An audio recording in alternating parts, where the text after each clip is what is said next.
There's a big dilemma these days. We all lead extremely busy lives, and what do we do with our pets when we're out at work? A great answer is install a pet door. These days, some of the most technologically advanced give a selective entry system.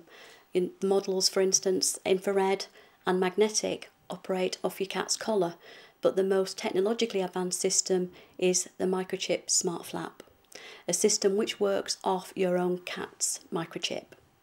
One of the biggest advantages is your cat does not need to wear a collar. One of the most important things to do is to look at the number of cats you have in a given space. If you have too many cats in a space, a small space, they get very, very anxious with each other's company. Cats need the ability to share each other's company, but also escape from each other's company. They need to have their little enclaves within a household, so areas where they can go and no other cats can.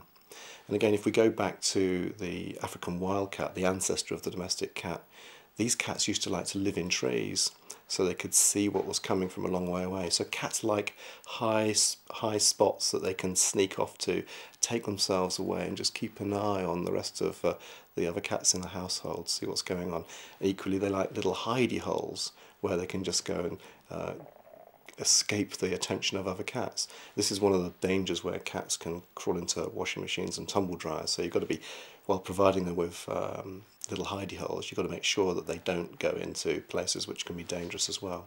Interestingly, they don't like sharing resources, so if you've got 2 cats in a house, you've got to make sure that there's at least 3 hidey holes. So one cat can have a hidey hole, the other cat can have a hidey hole, and there's a spare hidey hole. Or there's 3 vantage points, so 3 high spaces, so that one cat can't occupy it and say, this is mine, you're not coming in. The other cat's got to have somewhere it can actually go as well. The microchip Petporte smart flap was the world's first microchip cat flap to be developed, a system which uses your cat's own microchip to gain entry into the cat flap. It's a selective entry model that reads your own cat's microchip. The microchip Petporte smart flap can be designed to program up to 25 microchipped cats. It takes the most common type of microchip, which is an FDXB, a 15-digit microchip. If anybody is unsure whether your cat's chip will read, either contact your veterinary consultant to get the number, or if you know the number, we have a chip compatibility checker, and you simply put the number in and it will tell you whether it will read your system. The cat flap is very easy to install in a wide variety of materials, from walls, windows, doors, in all fabrics including glass and metal. One of the most unique benefits is something called night mode. We all know that, a lot of RTAs, road traffic accidents, occur for a cat at night time. A lot of the skirmishes with cat fights at dawn, just as they're coming in after the hunting. And what the night mode does is it uses an ambient light sensor to automatically, once your cat's in as it's gone dusk, that it doesn't let the cat go out again. What it does do, it automatically unlocks when dawn appears in the morning. So again, the cat's in for that period of time.